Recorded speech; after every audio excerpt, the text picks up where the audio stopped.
Welcome to online class. NMPS की online class में आपका स्वागत है। देखो बच्चों, प्रीवियस क्लास में हमने आपको मूत्र के निर्माण की क्रियाविधि को एक्सप्लेन किया था। अगला टॉपिक है बेटा हमारा मानव के अन्य उत्सर्जी अंग। देखो बच्चों,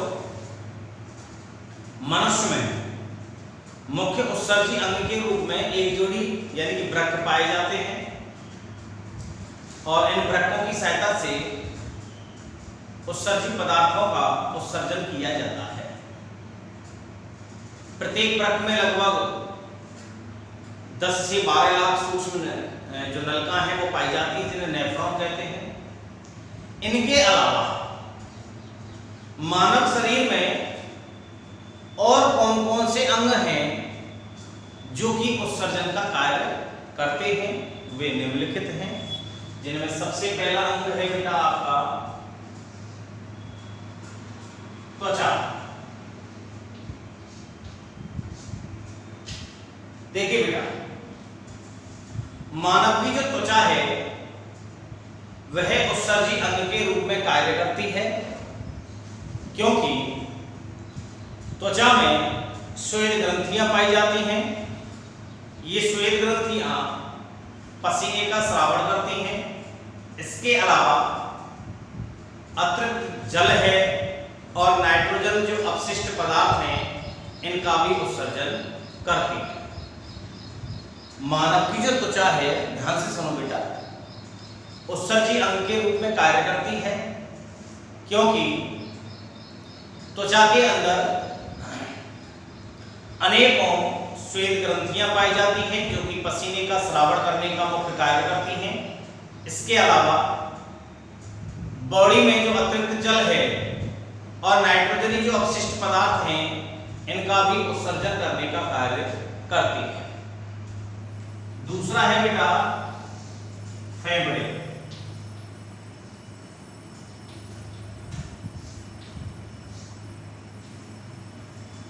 फेफड़े भी उत्सर्जन का कार्य करते हैं। जैसे बाह्य वातावरण से हमने ऑक्सीजन गैस अंदर ली और उसका भोजन के ऑक्सीकरण में उपयोग कर लिया। भोजन के ऑक्सीकरण के तत्पश्चात CO2 गैस का निर्माण होता है। अर्थात हम शॉर्ट भाषा में इस तरह से कह सकते हैं कि कोशिकीय श्वसन के फलस्वरूप CO2 गैस का निर्माण होता है। इस CO2 गैस को स्राव के माध्यम से हृदय में भेज दिया जाता है और हृदय से रक्त के माध्यम से इसे फुफ्फुस में छोड़ दिया जाता है और फुफ्फुस के द्वारा इस CO2 गैस को शरीर से बाहर निकाल दिया जाता है। तो इस प्रकार से जो फेफड़े हैं वो भी मनुष्य में उत्सर्जी अंग के रूप में कार्य करते हैं। और तीसरा है बेटा आपका यकृत। लीवर जो सेल्स होती हैं, यकृत की जो कोशिकाएं हैं, ये कोशिकाएं अतिरिक्त अमीनो अम्ल को अमोनिया में परिवर्तित कर देती है। अमोनिया एक विषैला पदार्थ है। इस विषैले पदार्थ को ऑर्निथीन चक्र की सहायता से कम हानिकारक पदार्थ यूरिया में ट्रांसफर कर दिया जाता है। इस यूरिया को नेफ्रॉन के द्वारा या वृक्कों की सहायता से शरीर से बाहर निकाल दिया जाता है। तो मनुष्य के जो अन्य उत्सर्जी अंग हैं ये 3 हैं। पहला है त्वचा, दूसरा है फेफड़ा और तीसरा है यकृत। ये तीनों उत्सर्जी अंगों के रूप में कार्य करते हैं। अब बेटा आप इसको लिखें, मैंने समझा दिया बेटा। तो मानव के अन्य उत्सर्जी अंग हेडिंग लिख लीजिए आप, और मानव के अन्य उत्सर्जी अंग हेडिंग लिखने के बाद पहला लिख लेंगे आप त्वचा। पहला जो अंग है वो लिख लीजिए आप यानी कि त्वचा, और इसमें लिखिए आप मानव की त्वचा इसमें लिखिए बेटा, इसमें लिखो बेटा मानव की त्वचा, मानव की त्वचा एक उत्सर्जी अंग के रूप में, मानव की त्वचा एक उत्सर्जी अंग के रूप में, मानव की त्वचा एक उत्सर्जी अंग के रूप में कार्य करती है। मानव की त्वचा एक उत्सर्जी अंग के रूप में कार्य करती है। मानव की त्वचा में, क्योंकि इसमें लिखिए बेटा, क्योंकि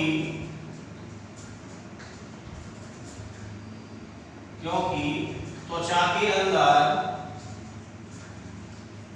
त्वचा के अंदर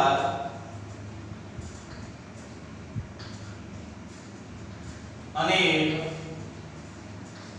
मानव की त्वचा के अंदर अनेक श्वेत ग्रंथियां पाई जाती हैं, श्वेत ग्रंथियां पाई जाती हैं जो कि पसीने का स्राव करती हैं, जो कि पसीने का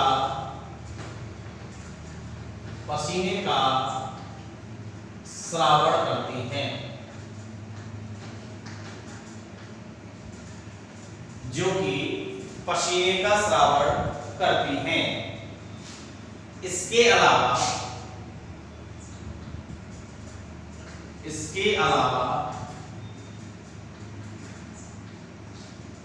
अतिरिक्त जल,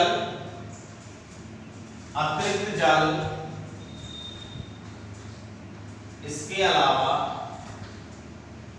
अतिरिक्त जल एवं पसीने का स्राव तो करती हैं, लेकिन इसके अलावा अतिरिक्त जल एवं नाइट्रोजनी, इसके अलावा नाइट्रोजनी अपशिष्ट पदार्थों का भी, अपशिष्ट पदार्थों का भी उत्सर्जन करती है, उत्सर्जन करती है।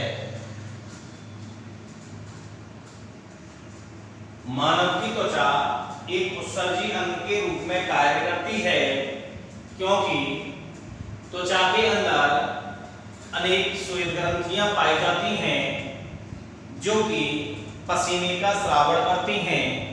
इसके अलावा बॉडी में जो अतिरिक्त जल है उस अतिरिक्त जल का भी उत्सर्जन करती है एवं नाइट्रोजनी अपशिष्ट पदार्थ का भी उत्सर्जन करती हैं।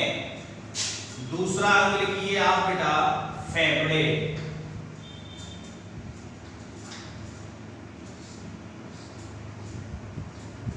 दूसरा अंग लिखिए आप फेफड़े। देखिए बेटा,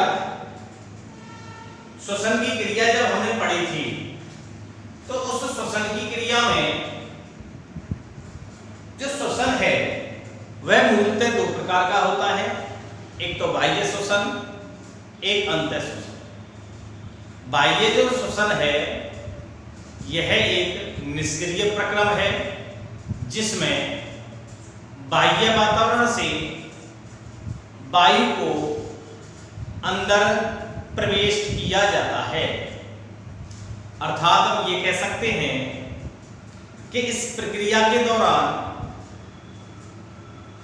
बाह्य वातावरण और जो शरीर है उसके मध्य अंतःक्रिया होती है। दूसरा था बेटा आपका अंतःश्वसन। यह एक सक्रिय प्रक्रम है जिसमें वायुमंडलीय जो ऑक्सीजन है उस वायुमंडलीय ऑक्सीजन का उपयोग भोजन के ऑक्सीकरण में किया जाता है, जिसके फलस्वरूप CO2 गैस का निर्माण होता है। यह जो CO2 गैस है यह एक उत्सर्जी पदार्थ है जिसे फेफड़ों के द्वारा शरीर से बाहर निकाल दिया जाता है। इस प्रकार हम कह सकते हैं कि जो फेफड़े हैं वो भी उत्सर्जी अंग के रूप में कार्य करते हैं। इसमें लिखिए बेटा, कोशिकीय श्वसन के फलस्वरूप फेफड़े हेडिंग में लिखिए आप, कोशिकीय श्वसन के फलस्वरूप फेफड़े हेडिंग डाल के लिखिए बेटा, कोशिकीय श्वसन के फलस्वरूप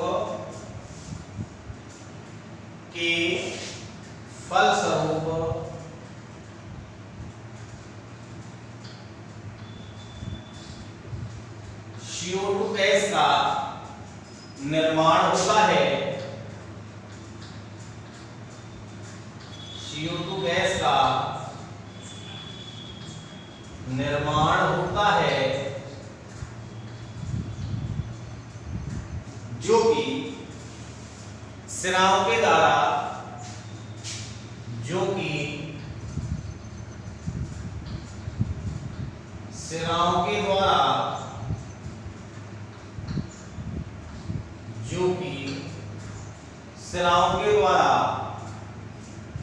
हृदय में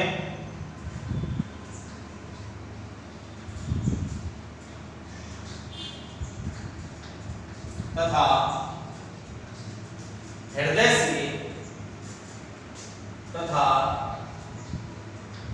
हृदय से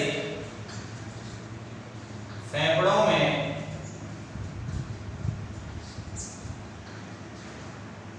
जो कि श्रावों के द्वारा हृदय में तथा हृदय से फेफड़ों में पहुंचाई जाती है।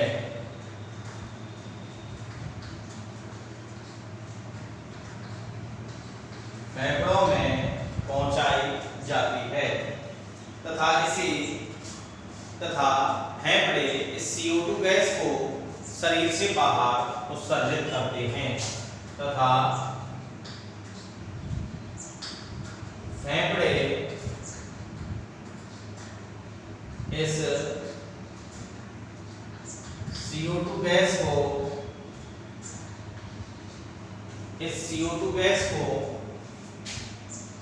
शरीर से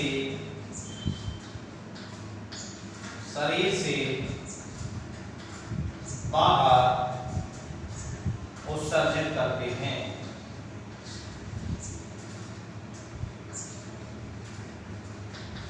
लिख लीजिए बेटा इसको, कोशिकीय श्वसन के फलस्वरूप CO2 गैस का निर्माण होता है जो कि सिराओं के द्वारा हृदय में तथा हृदय से फेफड़ों में पहुंचाई जाती है तथा फेफड़े इस CO2 गैस को शरीर से बाहर उत्सर्जित करते हैं। तीसरा पॉइंट लिख लीजिए बेटा आप, यकृत। तीसरा जो अंग है वो है आपका यकृत। हेडिंग लिखिए बेटा, यकृत।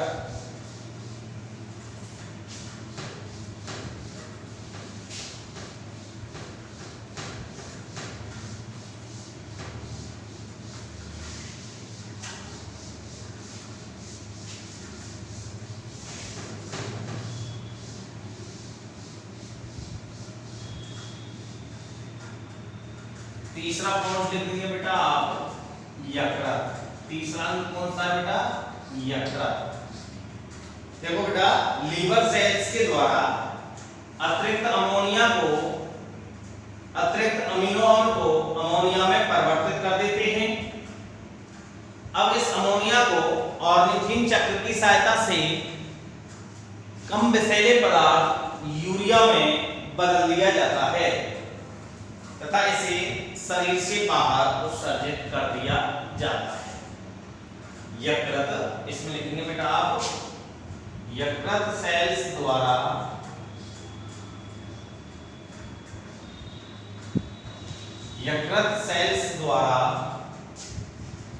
अतिरिक्त अमीनो अम्ल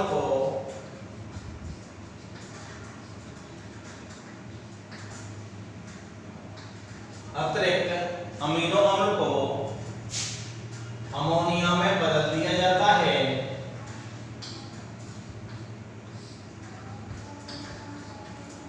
अमोनिया में परिवर्तित कर दिया जाता है। अमोनिया में परिवर्तित कर दिया जाता है।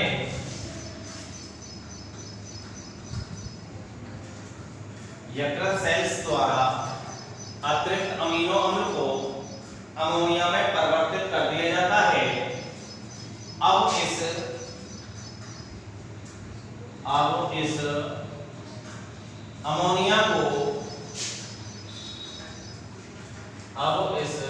अमोनिया को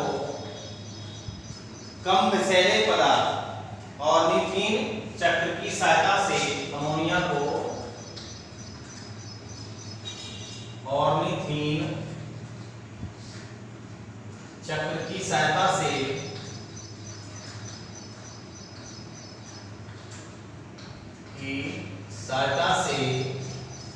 कम विषैले पदार्थ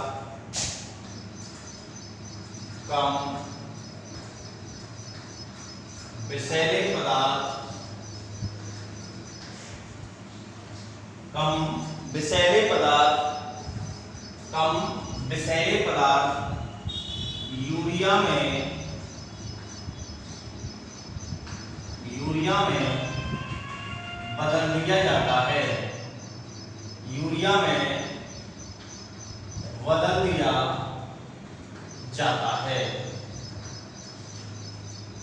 इस अमोनिया को ऑर्निथीन चक्र की सहायता से कम विषैले पदार्थ यूरिया में बदल दिया जाता है तथा इस यूरिया को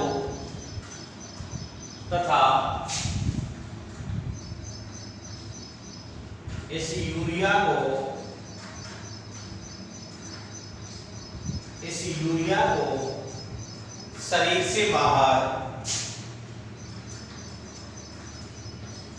से बाहर उत्सर्जित कर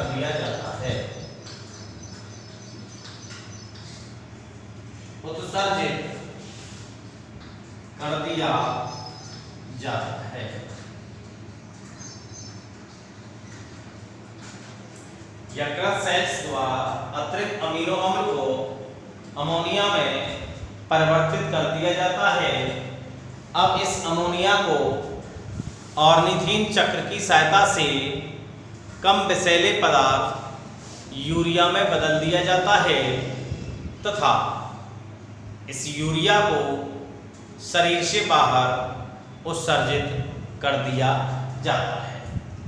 इस प्रकार से बेटा मानव के जो अन्य उत्सर्जी अंग हैं ये भी उत्सर्जन की क्रिया में भाग लेते। आई होप ये टॉपिक आपके समझ में आया होगा।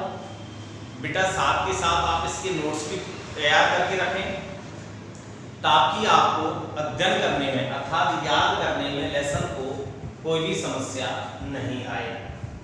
अगर आपकी कोई टॉपिक समझ में नहीं आता है तो आप पर्सनल नंबर पर कमेंट्स कर सकते हैं। इसके बाद जो टॉपिक है वो टॉपिक है उत्सर्जन से संबंधित रोग। ये समझ में आ गए बेटा आपके तीनों चीजें। नेक्स्ट टॉपिक है आपका उत्सर्जन से संबंधित रोग।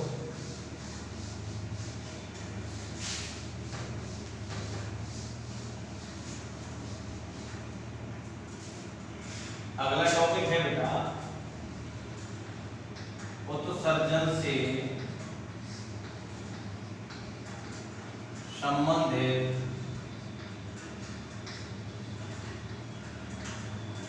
रोग।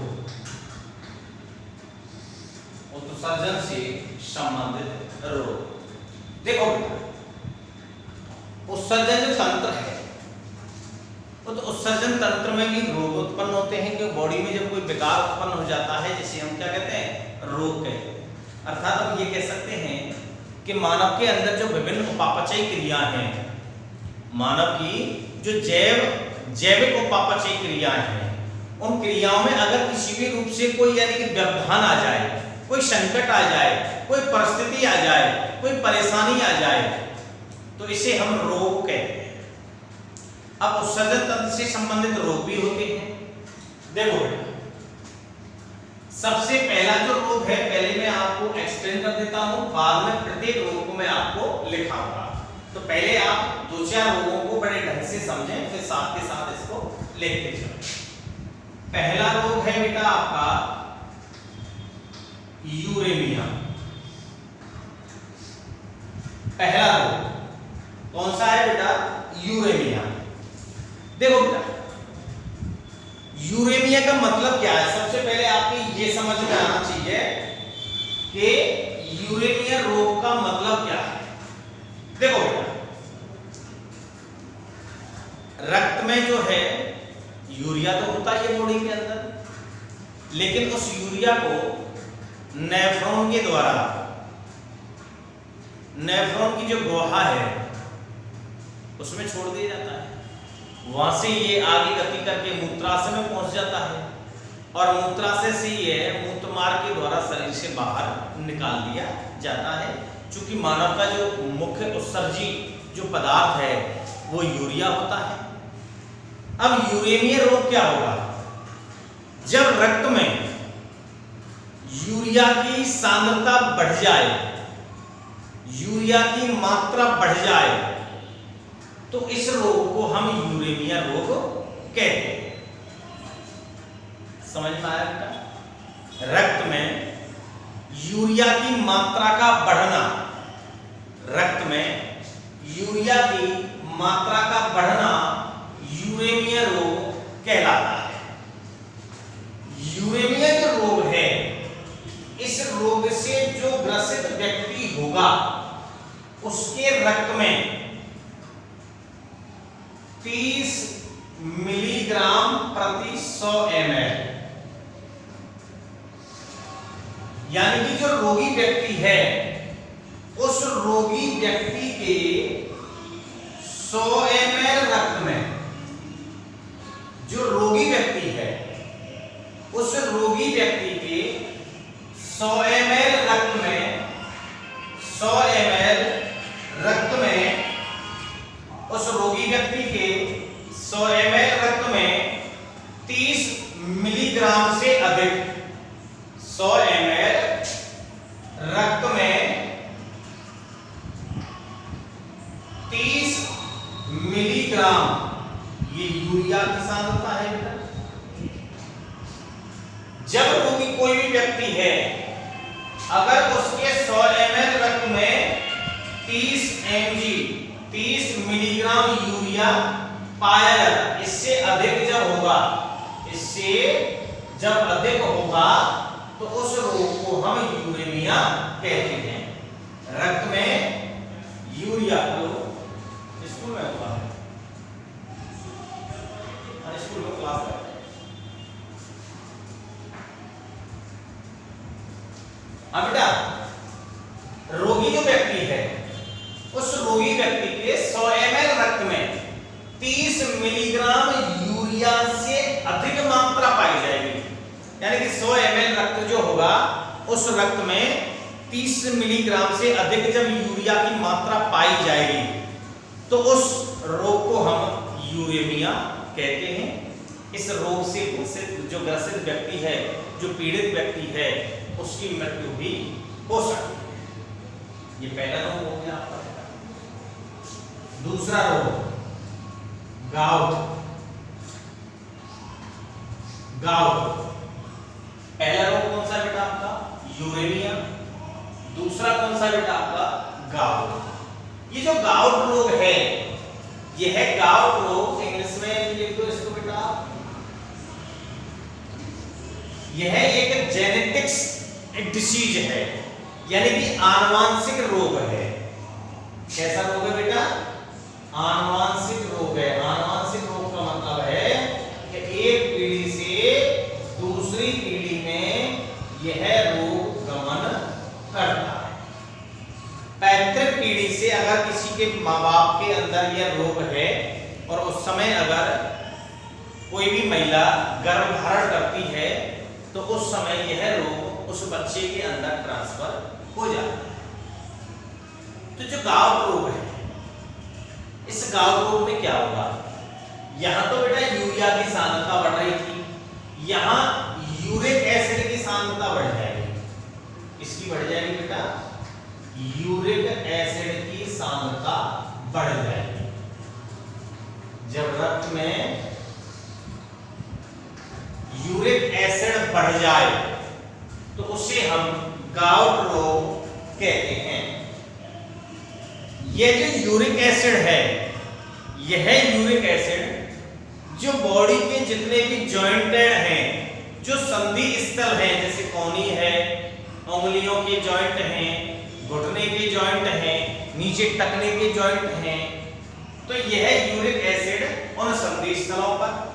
इसके अलावा जो वृक्क ऊतक हैं, जो किडनी के टिश्यूज हैं, उनके अंदर यह जमा हो जाता है, जिससे संधि स्थलों में दर्द का अनुभव होता है तथा जोड़ों में दर्द होता है।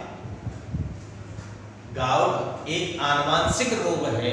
गाउट एक आनुवंशिक रोग है। इस रोग में यूरिक अम्ल की सांद्रता बढ़ जाती है।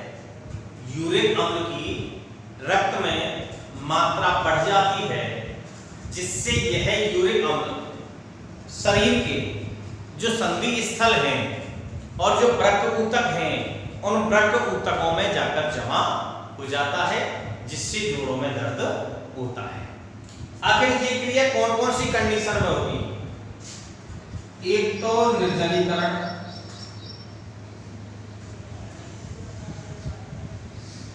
एक व्रत, उपवास करते हैं ना, उपवास करते हैं जो, और एक डायूरेमिया।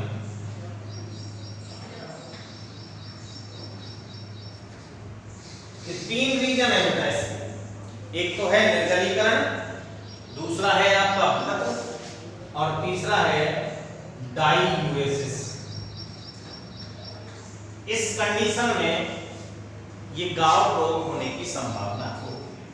देखो बेटा, हम सभी लोग ये जानते हैं कि जो महिलाएं हैं, वो महिलाएं बहुत कम मात्रा में पानी का सेवन करती हैं, जबकि WHO की रिपोर्ट के अनुसार जो डॉक्टरों का कहना होता है कि एक जो महिला है, जो व्यक्ति है, उसको लगभग एक दिन के अंदर 5 से 6 लीटर पानी का उपयोग यानी कि सेवन करना चाहिए, अर्थात 5 से 6 लीटर जो जल है वो पीना चाहिए। इसलिए यह रोग महिलाओं में ज्यादा होता है। ये जरूरी नहीं है जो व्यक्ति, जो पुरुष हैं, वो भी अगर जल का सेवन नहीं करेंगे, उनके अंदर भी यह रोग हो जाता है। व्रत की स्थिति में जब अत्यधिक यानी कि व्रत रखे जाएंगे तो बॉडी का पाचन होता है, जो प्रोटीन है उस प्रोटीन का पाचन होता है। तीसरा है बेटा डायूरेसिस। डायूरेसिस की कंडीशन में भी जब एडीएच हार्मोन की कमी हो जाएगी, एडीएच हार्मोन की कमी हो जाएगी, तो जो दूरस्थ कुंडलित नलिका है और जो संग्रह नलिका है उसमें जल का पुनः अवशोषण नहीं होता है, जिससे मूत्र का आयतन बढ़ जाता है।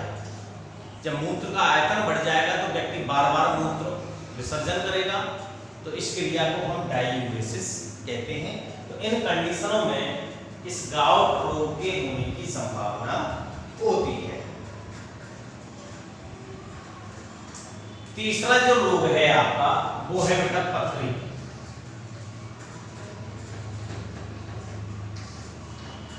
तीसरा रोग है बेटा आपका पथरी, जिसे स्टोन कहते हैं। क्या कहते हैं बेटा? स्टोन। देखिए बेटा पथरी क्या होता है।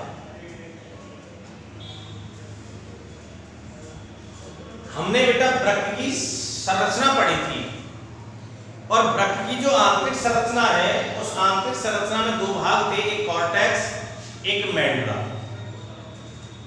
मेडुला जो भाग है उसके अंदर यानी कि ब्रक पिरामिड पाए जाते हैं। ध्यान से सुनो बेटा, मैंने ये चीज पहले समझा दी आपको। मेडुला भाग के अंदर ब्रक पिरामिड पाए जाते हैं। ये पिरामिड आगे चलकर एक प्यालेनुमा संरचना में खुलते हैं जिसको कैलेक्स कहते हैं। ये कैलेक्स आगे संयुक्त होकर एक पेल्विस क्षेत्र बनता है। तो सामान्यतः जो ब्रक का पेल्विस क्षेत्र है, ब्रक का पेल्विस क्षेत्र,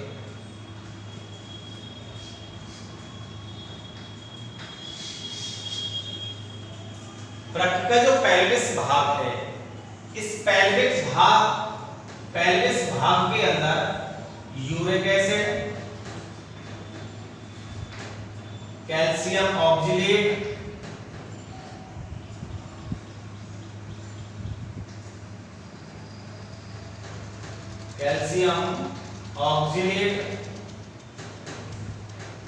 और फॉस्फेट लवण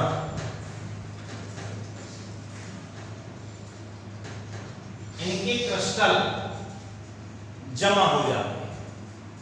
जो ब्रक का जो पेल्विस भाग है, उस पेल्विस भाग में यूरिक एसिड, कैल्शियम ऑक्जेलेट और फॉस्फेट लवण के क्रिस्टल जमा हो जाते हैं, जिसे हम पथरी कहते हैं। इस पथरी में असहनीय दर्द होता है और मूत्र त्याग के समय कठिनाई होती है। तो इस रोग को हम पथरी कहते हैं। पहला रोग था आपका यूरेमिया, दूसरा रोग था आपका गाउट और तीसरा रोग है आपका पथरी। इसके बाद में अगला रोग है बेटा आपका ब्राइट। चौथा रोग ब्राइट। देखो बेटा, ब्राइट रोग क्या है, ध्यान से सुनना बेटा। यह वायरस के संक्रमण, सॉरी बैक्टीरिया के संक्रमण से होता है। किसके संक्रमण से होता है? बैक्टीरिया के संक्रमण से, अर्थात जीवाणु के संक्रमण से होने वाला रोग है। और बैक्टीरिया का नाम है बेटा स्ट्रेप्टोकोकस।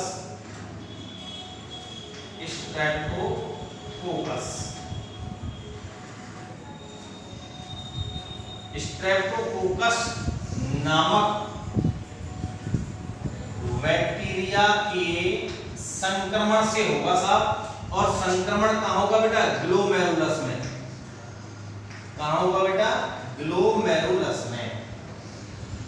सीधी सी बात है, यह रोग ग्लोमेरुलस में स्ट्रेप्टोकोकस नामक बैक्टीरिया के संक्रमण से होता है। यह जो ब्राइट रोग है, यह ब्राइट रोग ग्लोमेरुलस में जो केस का गुच्छ है, नेफ्रॉन की संरचना में केस का जो गुच्छ है कोमल संपुट में पाया है, उसमें स्ट्रेप्टोकोकस बैक्टीरिया के संक्रमण से यह रोग होता है, जिससे ग्लोमेरुलस जो है, इस ग्लोमेरुलस में सूजन आ जाती है साहब। क्या आ जाती है बेटा? सूजन आ जाती है। जब सूजन आ जाएगी तो ग्लोमेरुलस की जो पारगम्यता है वो बढ़ जाएगी साहब। पारगम्यता बढ़ जाती है। जब ग्लोमेरुलस में सूजन आ जाएगी तो इसकी पारगम्यता बढ़ जाती है। जब इसकी पारगम्यता बढ़ जाएगी, जो निश्चंद व्यक्ति है उस निश्चंद व्यक्ति की पारगम्यता बढ़ जाएगी। जब पारगम्यता बढ़ जाएगी तो मूत्र के साथ साथ आरबीसी भी जाएंगे और प्रोटीन भी जाएंगे। तो छिद्र जो हैं वो छिद्र बड़े हो जाएंगे। जब छिद्र बड़े हो जाएंगे, जिस प्रकार से सीधा सा एग्जांपल ले लीजिए आप, चाय छन्नी वाली छन्नी होती है बेटा, उस छन्नी में जब कोई पार्ट डैमेजिंग हो जाती है अर्थात जो छिद्र है, जो होल है वो बड़े हो जाते हैं, तो चाय के साथ चाय की जो मात्रा है, अदरक जो भी अपशिष्ट है उसके अंदर जाता है। ठीक उसी प्रकार निश्चंद जो व्यक्ति है, ग्लोमेरुलस की जो व्यक्ति है, उसमें सूजन आने के पश्चात इसके छिद्र बड़े हो जाएंगे। छिद्र बड़े हो जाएंगे तो पारगम्यता बढ़ जाएगी। जब पारगम्यता बढ़ जाएगी तो मूत्र के साथ आरबीसी और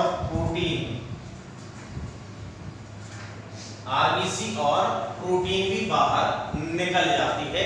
अर्थात हम ये कह सकते हैं कि मूत्र के साथ रक्त बाहर आता है, अर्थात मूत्र के साथ जो ब्लड है वो ब्लड आने लगता है। अगर इस रोग, जो ब्राइट रोग है, इसको नेफ्राइटिस रोग भी कहते हैं, इस रोग का अगर इलाज नहीं होता है तो ऐसी स्थिति में जो ऊतक हैं उन ऊतकों में यानी कि तरल द्रव पदार्थ भर जाता है, जिससे टांग जो है व्यक्ति की वो फूल जाती है। इसे हम एडिमा रोग कहते हैं। कौन सा रोग कहते हैं बेटा? एडिमा रोग। समझ में आ गया बेटा? ब्राइट जो रोग है नेफ्राइटिस, तो ग्लोमेरुलस में स्ट्रेप्टोकोकस नामक बैक्टीरिया के संक्रमण से होने वाला रोग है। इस रोग में ग्लोमेरुलस पर सूजन आ जाती है, जिससे ग्लोमेरुलस भित्ति की पारगम्यता बढ़ जाती है, छिद्र बड़े हो जाते हैं। छिद्र पे जो बड़ा हो जाएगा तो निश्चंद के साथ साथ आरबीसी और जो प्रोटीन है, जो मूत्र है, उस मूत्र के साथ आरबीसी और प्रोटीन भी आगे जाती है, अर्थात ब्लड मूत्र के साथ आता है। ठीक है। इस रोग का अगर इलाज नहीं होगा तो उस समय जो एक तरल द्रव है वो ऊतकों में भर जाता है, जिससे टांगें फूल जाती हैं। इस रोग को एडिमा रोग कहते हैं। ठीक है बेटा। इसके बाद अगला जो रोग है वो है आपका ग्लाइकोयूरिया। अगला रोग कौन सा बेटा? ग्लाइकोयूरिया।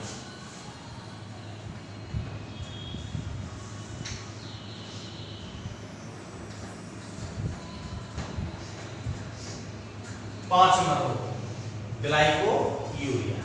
देखो बेटा, ग्लाइकोयूरिया की अगर हम बात करें, इंसुलिन हार्मोन की कमी से होने वाला रोग है। किसकी कमी से? इंसुलिन हार्मोन की कमी से रोग होगा। अब तो आप जान गए होंगे कि मूत्र के साथ जो शर्करा है, जो ग्लूकोज है, वो शरीर से बाहर निकलता है। मूत्र के साथ, इस रोग में मूत्र के साथ शर्करा का उत्सर्जन होता है, तो इस रोग को हम ग्लाइकोयूरिया कहते हैं। यह इंसुलिन की कमी से होता है। इसको हम डायबिटीज मेलिटस रोग के नाम से भी जानते हैं। क्या कहते हैं बेटा? Diabetes mellitus. Diabetes mellitus. अगला रोग जो है वो है बेटा आपका डिसयूरिया। अगला रोग है डिसयूरिया।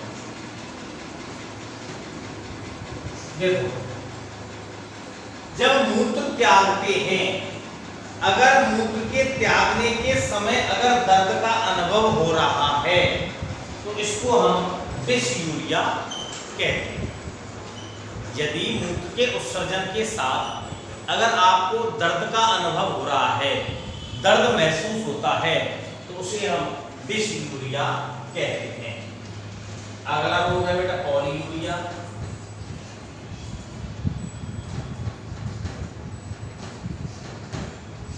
पॉलीयूरिया। अब पॉलीयूरिया को सुनिए बेटा। जब नेफ्रॉन के द्वारा जल का पुनः अवशोषण नहीं होता है, जब नेफ्रॉन के द्वारा जल का पुनः अवशोषण नहीं होता है तो उस स्थिति में मूत्र का आयतन बढ़ जाता है। उस स्थिति में मूत्र का आयतन बढ़ जाता है, जिससे व्यक्ति बार बार मूत्र त्यागता है। इस क्रिया को हम, इस रोग को हम पॉलीयूरिया कहते हैं। क्या कहते हैं बेटा? पॉलीयूरिया। तो इस तरह से ये आपके रोग हैं। इसके अलावा और भी रोग हैं, उन रोगों को भी हम आपको एक्सप्लेन करेंगे। अगली जो क्लास होगी, अगली क्लास में हम इनको आपको लिखाएंगे और साथ के साथ समझाएंगे।